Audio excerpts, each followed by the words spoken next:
सन्मान यात्रेच्या निमित्तानं महाराष्ट्रामध्ये फार मोठा प्रतिसाद आम्हाला मिळतोय। सगळेजण आमचे विचार ऐकायला देखील येत आहेत। काही वेगवेगळ्या घटना राज्यामध्ये घडतायत। माझ्या भाषणामध्ये मी त्याचा उल्लेख करीनच, पण मी ज्यावेळेस अर्थसंकल्प सादर करायला गेलो, माझा ह्यावेळेस राज्याचा 10वा अर्थसंकल्प होता।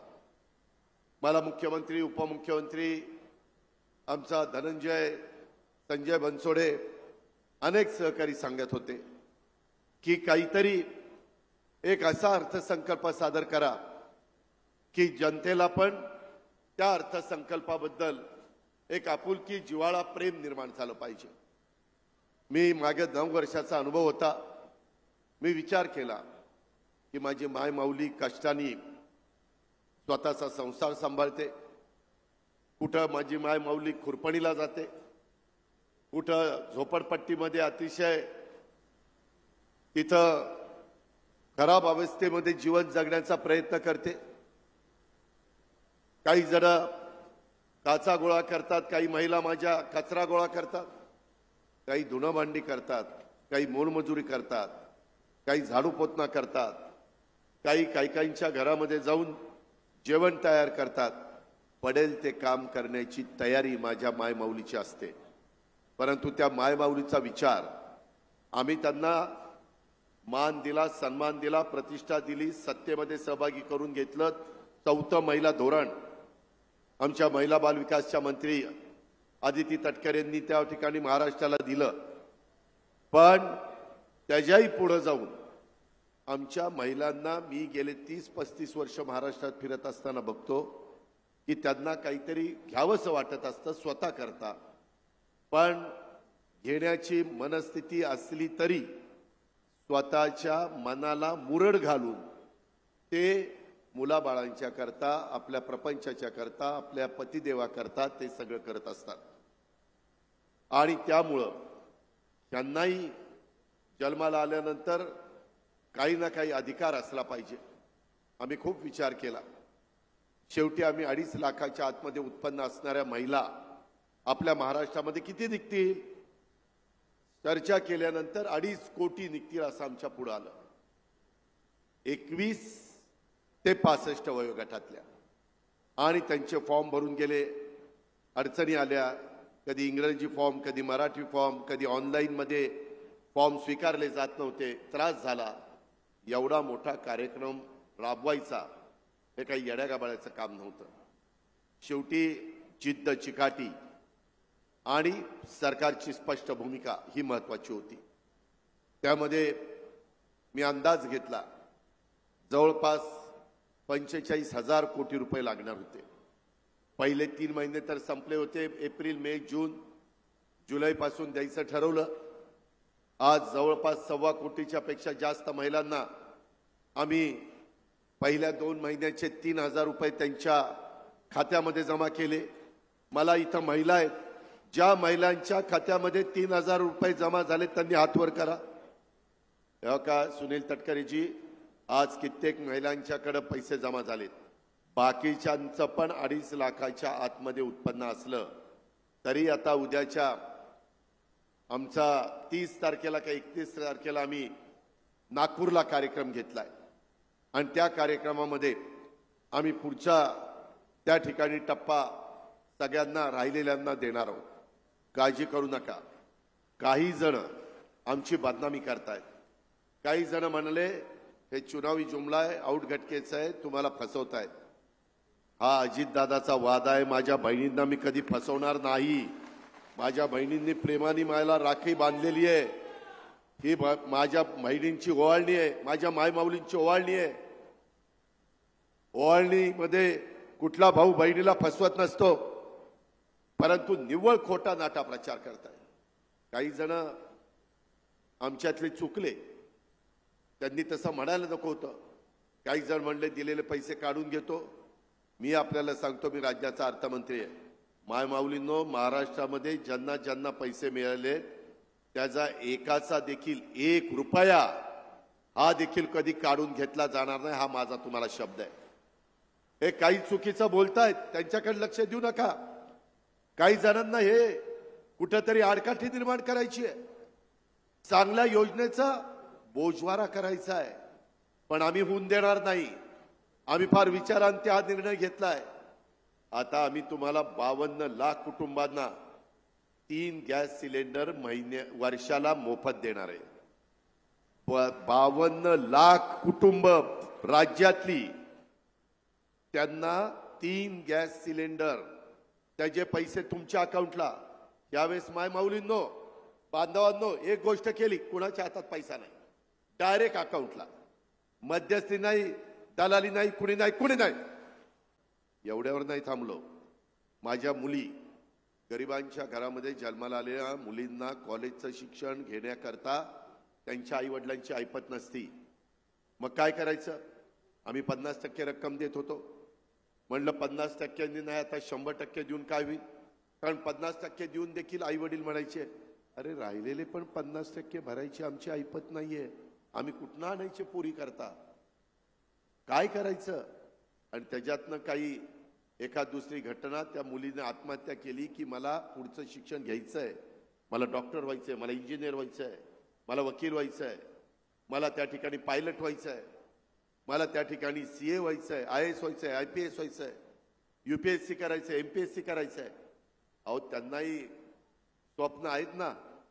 त्यांनाही उद्या वाटतं की मी चांगलं शिकावं आणि उद्याच्याला माझाही संसार चांगला व्हावा. का नाही त्यांना वाटू? तो त्यांचा अधिकार नाहीये? आहे. आणि म्हणून आम्ही आता गोरगरिबांच्या मुलींचं शिक्षण, कॉलेजचं, तिला ज्या साईडला पाहिजे तिथं जा, तुझे 100% फी राज्य सरकार भरणार आहे, शिक, काय शिकायचं ते शिक. म्हणले, बघा या अजित पवारला, ह्या सरकारला, एकनाथरावला, देवेंद्रजींना दुसरं कुणी दिसत नाही, महिला दिसताय, पुरुषांचं काहीच नाही. लाडकी बहीण, दोडका भाऊ, भाऊ दोडका नाही, भाऊ पण लाडका. आणि भावाला मगाशी धनंजयनी सांगितलं तसं 3 हॉर्सपॉवर, 5 हॉर्सपॉवर, 7.5 हॉर्सपॉवरच्या मोटारीला लाईट बिल भरता भरता काय शेतकऱ्याची अवस्था होती. माझा बळीराजा कसा त्या ठिकाणी अडचणीत येतो हे आम्हाला माहिती ना. आमच्या पण 3च्या, 5च्या, 7.5च्या मोटारी आमच्याही बांधकरूंच्या आहेत, आम्हालाही माहिती आहे. आणि उद्याच्याला वीज बिल नाही भरलं तर कनेक्शन तोडल्यावर तो शेतकरी अक्षरशः व्याकुळतीला येतो. काय करावं सुचत नाही. पाऊसकाळ चांगला झाला तर पाणी उपसायचं कसं? आता मी आणि सुनीलजी, आम्ही विक्रम त्या नांदेडवरून बीडला येत होतो. येताना विहिरी सगळ्या फुल भरल्या, गोदाकाठ गोदावरी फुल चाललेली आहे. माजलगावमध्ये पाणी नाहीये, परंतु आता जायकवाडी 70%च्या पुढे गेले. अजून पाऊस पडणार आहे. पांडुरंगाला माझी प्रार्थना आहे, पांडुरंगा माझं माजलगाव देखील भरू दे, माझं येलदरी भरू दे, माझं सिद्धेश्वर भरू दे, माझं मांजरा भरू दे.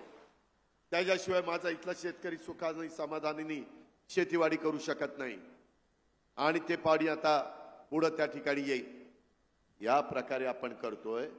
आणि हे मात्र आमची चेष्टा टिंगलटावाडी करताय. नो, तुम्ही येणाऱ्या विधानसभेच्या निवडणुकीमध्ये महायुतीला निवडून द्या, घड्याळाला निवडून द्या. पुढेही 5 वर्ष या योजना चालवण्याचा शब्द मी तुमच्या मार्फत अख्ख्या महाराष्ट्राला देतो.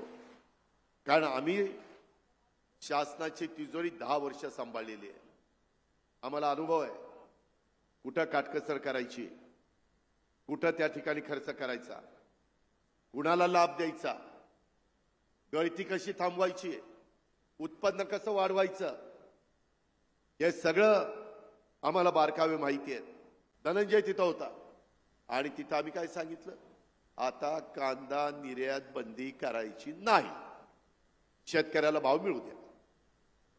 माझ्या सोयाबीनला, कापसाला आता 5,000 रुपये हेक्टरला दिले, पण आम्ही त्यांना सांगितलं भाव याच्यापेक्षा वाढला पाहिजे, माझ्या शेतकऱ्याला परवडलं पाहिजे. एवढंच नाही, ऊसाच्या बद्दल पण सांगितलं. ते म्हणले की एक दिवस देतो, तुम्ही या, दोन्ही उपमुख्यमंत्री, मुख्यमंत्री, आपण त्याची चर्चा करून मार्ग काढू. 13 वर्ष मध्य प्रदेशचे ते मुख्यमंत्री होते. 13 वर्ष त्यांनी तिथं कृषीचं क्रांती करून दाखवली. आणि त्या पद्धतीनं आपल्याला आपल्या राज्यामध्ये देखील माझ्या शेतकऱ्याची, माझ्या बळीराजाची मदत त्या ठिकाणी करायची। त्याच्या कामाला दाब मिळाला पाहिजे, त्याच्या कष्टाचं चीज झालं पाहिजे। आणि ह्याकरता केंद्र सरकार आज आपल्या विचाराचं आहे। तुम्ही काळजी करू नका। आज आम्ही माझ्या बांधवांना जसं 3 हॉर्सपॉवर 5 हॉर्सपॉवर 7.5 हॉर्सपॉवरचं वीज मी माफ केलं, पुढचं भरायचं नाही आणि मागचं द्यायचं नाही। मी बघतो काय करायचं ते। काहींनी अशी टीका केली की राज्याला कर्जबाजारी करायला लागलेत, कंगाल करायला लागलेत। माय माऊलींनो, राज्याचं स्थूल उत्पन्न आता 42 ते 43 लाख कोटीचं आहे आणि त्याच्यातनं या सगळ्या योजना मी देतोय। आपल्या राज्याची आर्थिक परिस्थिती आहे म्हणून आपण करतोय, नसती तर कुठं गेलं असतं? अहो, सगळी सोंग करता येतात, पैशाचं सोंग नाही करता येत। ऋण काढून सण कुणी साजरा केलाय का? नाही केला। आपण कष्टाने त्या ठिकाणी सण साजरे करतोय। त्या पद्धतीनं आज ह्या योजनेला, या सगळ्या योजनेंना पाऊण लाख कोटी रुपये लागतायत। तुम्हाला 46,000 कोटी, यांना 14,000 कोटी आपल्या विजेचे पैसे आम्हाला भरावे लागणार। तुमचे 46 आणि 14 60,000, ते मुलींच्या करता 5,000 आणि गॅस सिलेंडरला त्याच्यामध्ये 65, आणि तुमच्या मी मगाशी सांगितलं 12वी डिप्लोमा डिग्री 10 लाख विद्यार्थी, त्यांच्याकरता 10,000 कोटी, असे 75,000 कोटी, 6.5 लाख कोटीतनं एवढे पैसे आपण बाजूला काढतोय। काळजी करू नका। त्यांच्या नेमकं ते पोटात दुखायला लागले आणि काहीतरी सांगतात। मी कधी पण चुकीच्या गोष्टीचं समर्थन करणार नाही। इथं माझ्या मायमाऊली आहेत, जेवढे माझ्या महाराष्ट्रात पुरुष आहेत तेवढ्याच महिला आहेत। युगपुरुष छत्रपती शिवाजी महाराजांनी महिलेचा सन्मान कसा केलेला आहे तो इतिहासामध्ये नोंद आहे। महिलांच्यावर अत्याचार हा अक्षम्य गुन्हा आहे, त्याला माफी नाही। दोषी कोणी असो, मी तर महाराष्ट्राला सांगतो, कोणी मोठ्या बापाचा असो, कुणी श्रीमंताचा असो, कुणी पुढाऱ्याचा मोठा असो, पोरगा असो, त्याला सोडणार नाही। कुणी ताम्रपट घेऊन जन्माला आलेलं नाहीये। सत्ता येते, सत्ता जाते, सत्तेला हपापलेले आम्ही नाहीये। सरकार येतील, सरकार जातील, पण माझ्या माय माऊलींचा, माझ्या मुलींचा, महाराष्ट्रातल्या महिलांचा सुरक्षेबाबत कोणालाही पाठीशी घातलं जाणार नाही। महिलांच्या सुरक्षेला सर्वोच्च प्राधान्य, अजिबात तिथं हायगाई केली जाणार नाही। महिलांना घर बसल्या ही तक्रार करता येऊ शकते। आपले युगपुरुष छत्रपती शिवाजी महाराज, आज देखील आपण शिवाजी महाराजांचा फोटो बघितला, पुतळा बघितला, नतमस्तक होतो। दैदिप्यमान अशा प्रकारचा इतिहास आहे। हिंदवी स्वराज्याची स्थापना केली, सगळ्या 18 पगड जाती 12 बलुतेदारांना घेऊन केली, भेदभाव केला नाही। त्यांच्या पुतळ्याच्या बाबतीमध्ये जी घटना घडली, काही जण म्हणतात हे अमक्याने काम केलं, नेव्हीने केलं, कोण म्हणते PWD केलं, कुणी काम करू देत, चूक ती चूकच आहे, त्याला अजिबात माफी नाही। ते कोणी दोषी असेल, तो अधिकारी असेल, तो कुणी असो, त्याला माफी नाही। त्याचा संपूर्ण तपास करून त्या संदर्भात दोषीवर अशी कडक कारवाई केली जाईल की पुढं 10 पिढ्या नाही, सगळ्यांना देखील लक्षात राहिलं पाहिजे। महापुरुषांच्या पुतळ्याच्या बाबतीमध्ये जर काही चूक केली तर महाराष्ट्र त्याला माफ करत नाही। हा इतिहास आपल्याला त्याच्यातून निर्माण करायचा आहे। झालं हे अतिशय चुकीचं आहे, अतिशय म्हणजे मनाला वेदना देणार आहे। कुणाच्याच बाबतीमध्ये, कुणाच्याही सरकारच्या काळात ते होऊ नये या मताचा मी स्वतः आहे।